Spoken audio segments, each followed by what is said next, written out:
start by asking, what are the problems with getting our books written?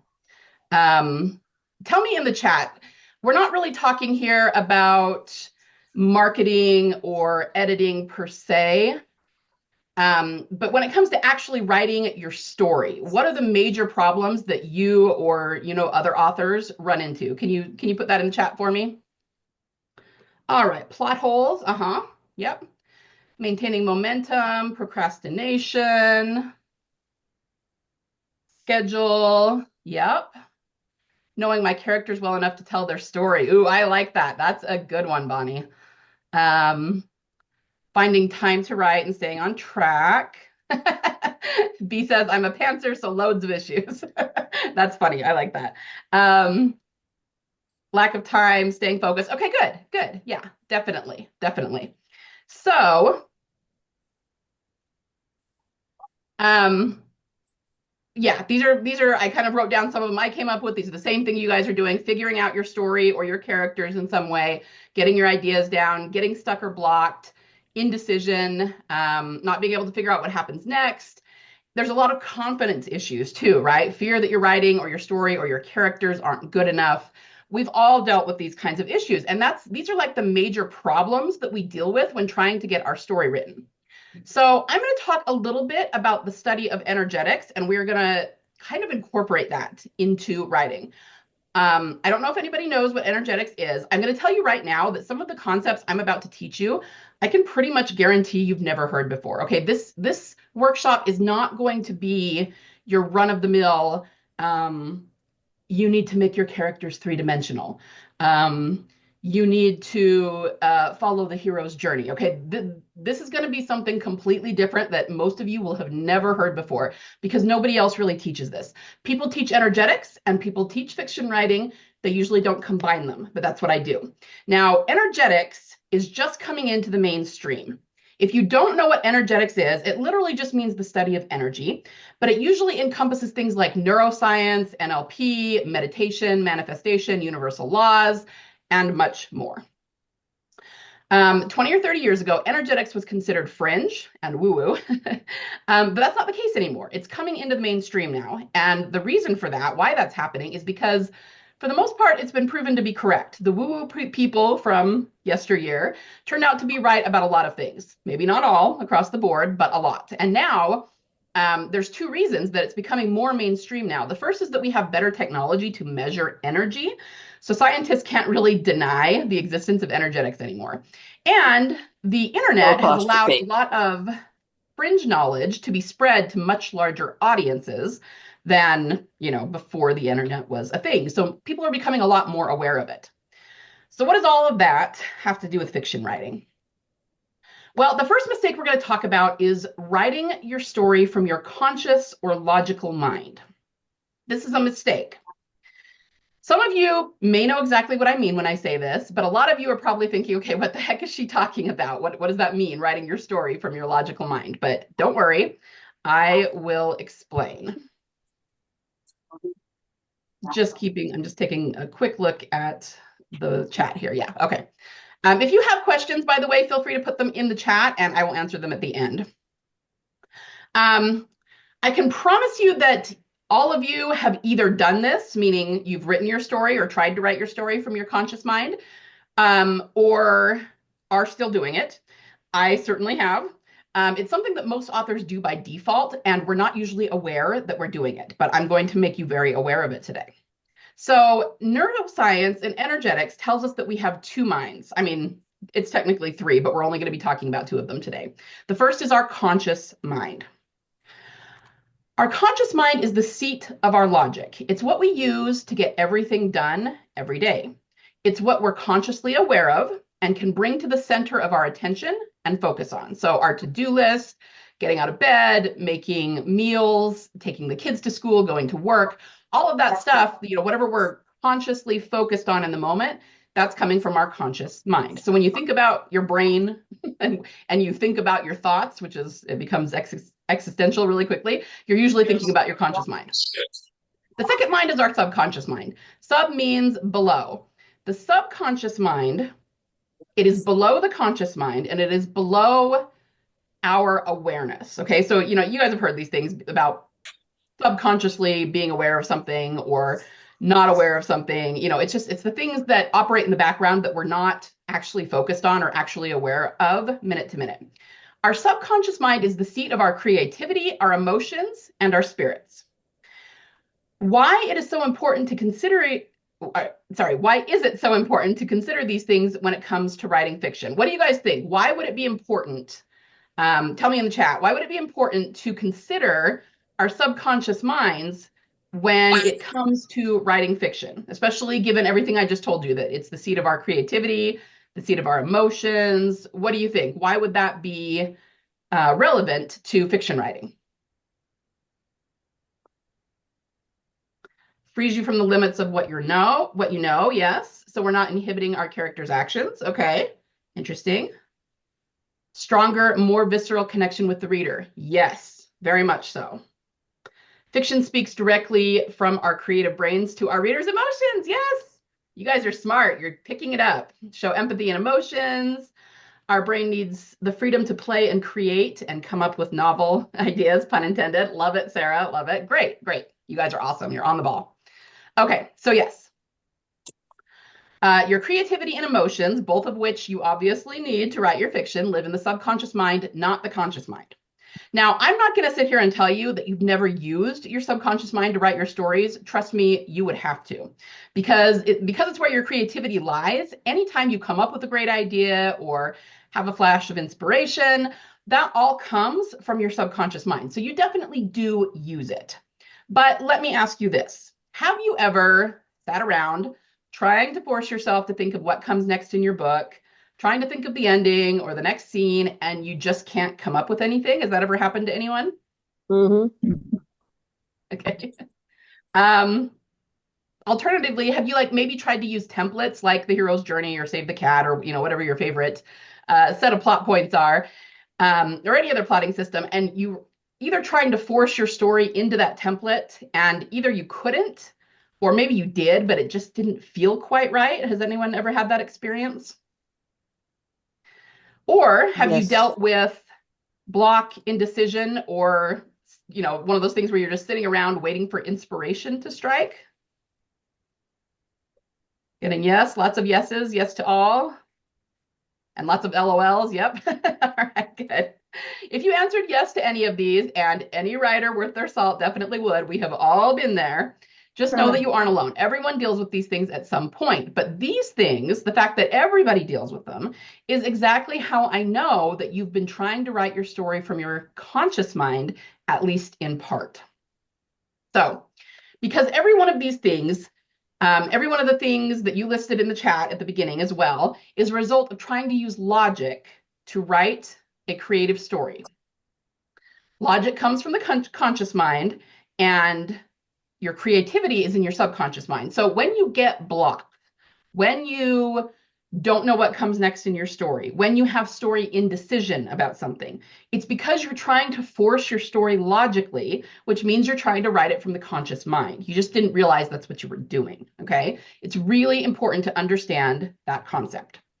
I want you to know that the language of the universe when it comes to emotions, or when it comes to energetics, is what I meant to say, is emotion.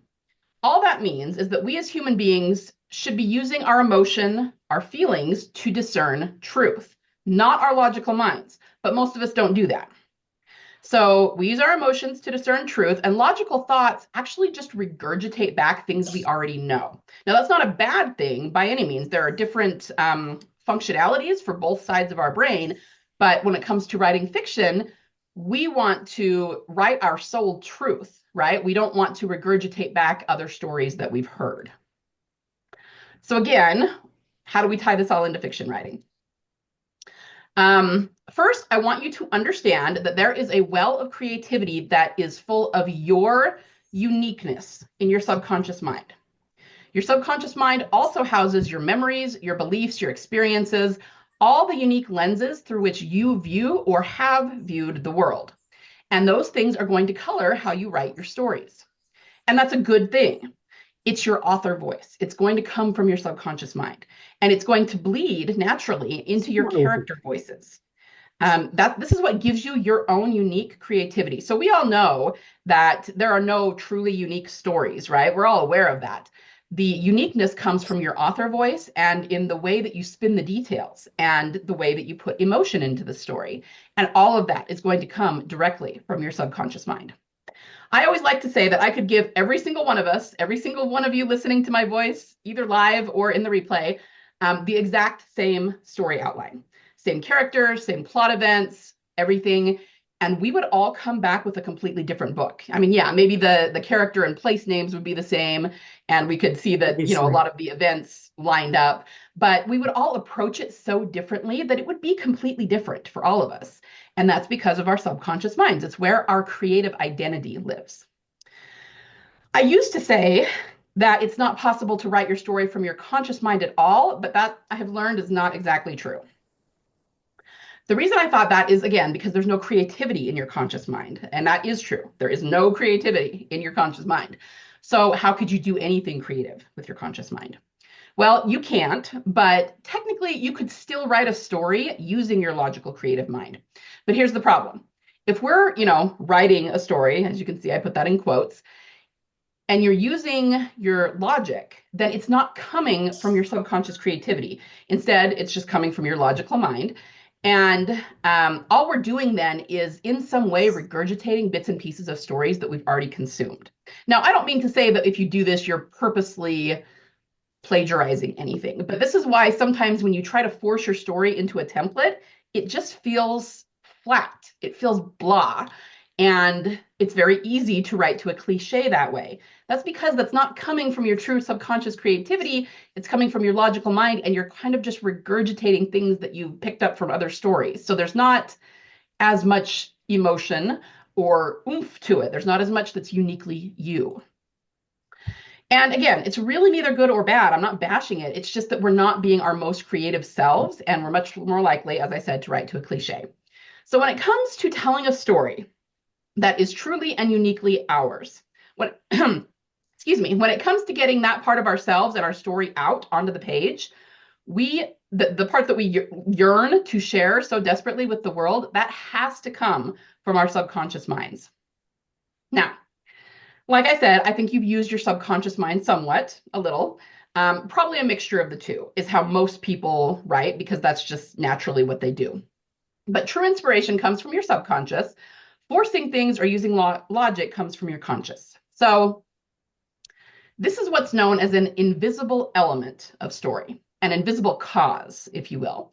It's something that very few authors are aware of. And in my opinion, it is one of the biggest reasons that so many authors today are writing books that are not selling.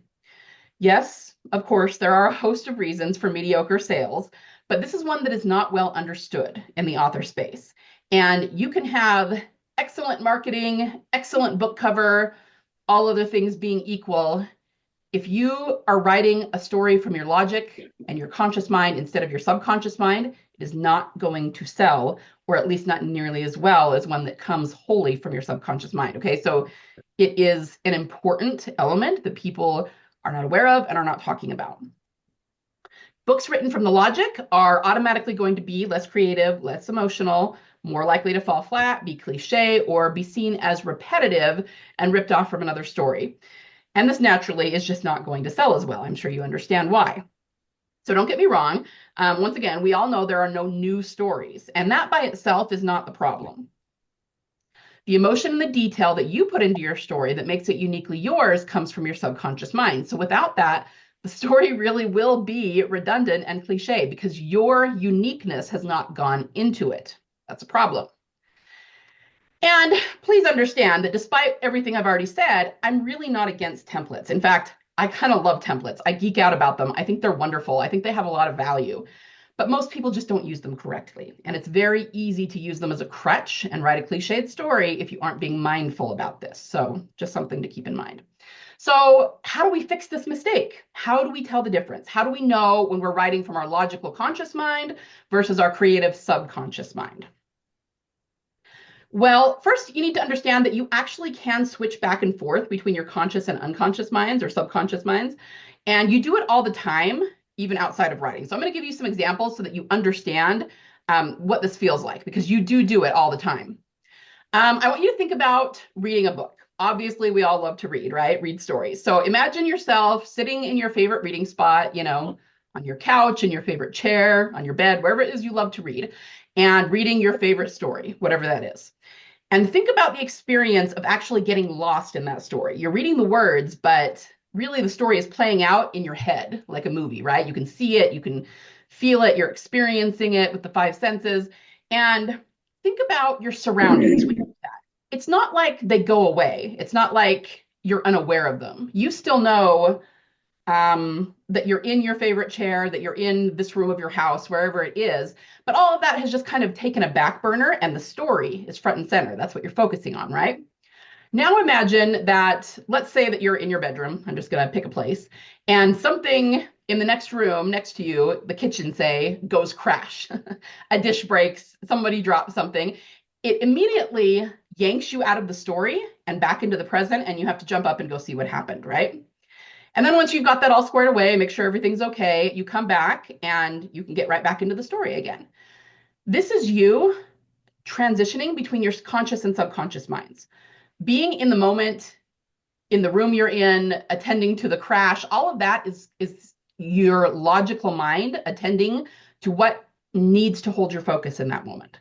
But when you get lost in the story and you're experiencing the story and the emotion and the five senses and the just whole immersive experience of the story, that is your subconscious mind taking over. So you can see that it's very easy to switch between the two, and we do it all the time. That's the way it's supposed to be. We're built that way. Okay.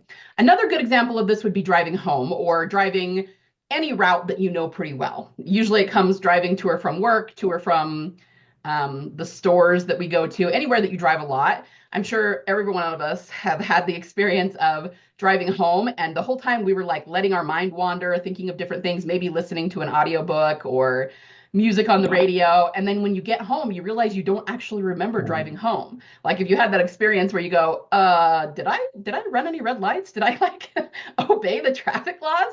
And you did, but it's just that you were on autopilot, right? When your mind is wandering like that, you're kind of surrendering to your subconscious. You're letting it wander. You're thinking about things, especially if you're listening to music or a story, you're letting that play out in your head. And that means that your conscious mind, which controls the driving, is just on autopilot. It's still there. It hasn't gone anywhere, but you know how to do everything so well, so naturally, because you've done it so many times that it's just, you can do it on autopilot. Okay. So those are both examples of how you switch between the two. And if you think about what that feels like to get lost in the subconscious, that will be very helpful. Because if you can do that when you write your story, then you already know what this feels like and kind of how to put your brain into subconscious mode. So how can you tell that you are writing from the subconscious mind? It's going to feel forced if you're using your logic, right? You don't feel much emotion around it. You might feel reason and logic and maybe a little bit of emotion, but you're not going to feel a ton of emotion. This is when you're going to keep getting blocked or hitting indecision. It feels frustrating. It feels stressful. You're feeling uncertain and lack of confidence, all of that. On the flip side, if you're writing from your subconscious mind, you're going to feel the opposite. The ideas are going to flow really, really well. Okay, you're not going to get stuck, and you're not going to have to force anything. It feels good. You feel a lot of emotion. You feel emotion as you're writing and planning. And it flows very easily. It just doesn't feel forced. Now, I'm going to give you a tool today. It's part of your homework to help you tap into your subconscious mind. I'm going to tell you all about what it is at the end. We've got the rest of the mistakes to go through first, but a big part of your homework is going to be to use this tool and really take a few minutes to observe it and to observe yourself when you're using it. Okay, compare it to how you feel and how well the ideas flow because you're using your subconscious mind, versus the times when you've been frustrated, blocked, gotten stuck, that sort of thing. I want you to appreciate the difference. Okay, so I'm going to give you specific things to do, but that is going to be part of your homework. That's pretty much what I have for you today. I said I would give you homework, and I'm going to give you a tool for getting story ideas to flow from your subconscious mind. Now, I want to say that this tool really works. I'm going to beg you not to dismiss it in any way. Hopefully none of you would have done that anyway. But if you're tempted to, just please promise me that you will at least try it. Do the homework for today, call it an experiment to see what happens, and just see how it goes. This is probably the most powerful tool I can give you for relaxing your subconscious, or that should say conscious, for relaxing your conscious mind and letting the ideas flow from your subconscious mind. You can tell this needs to be proofed a little bit. Relaxing your conscious mind is key. So remember we talked about reading and then being jerked out of the story, or driving home on autopilot and not remembering?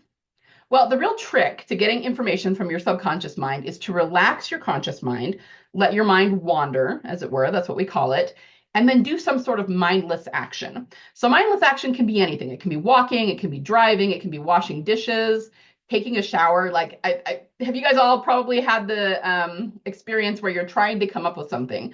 It might be a solution to a problem, or it might just be like remembering somebody's name or trying to think of a particular word, and you're going, oh, it's right there on my tongue, and at the tip of my tongue, and I can't remember it. And then you go like take a shower, and all of a sudden it pops into your head. Well, this is exactly what's happening. You are, when you're sitting there going, why can't I think of it? It's right there. It's on the tip of my tongue. You're trying to force it to come, and you're trying to force it with your with your conscious mind. And then once you finally like give up and throw your hands up, and then you're doing something. When I say mindless action, it can just be something you're doing with your body. You're doing something with your hands, you're cleaning, you're walking, any kind of action that you're not really thinking about and having to focus on. And then your mind wanders. And what you've just done is relaxed your conscious mind. When your mind wanders, that's your subconscious taking over, and then the answer comes through from your subconscious. But while you were trying to force it, you were blocking it, right? So this is what we have to do in order to write our stories from our subconscious mind. We need to relax the conscious and just let the ideas flow. Here's how we're going to do it. In a word, journaling.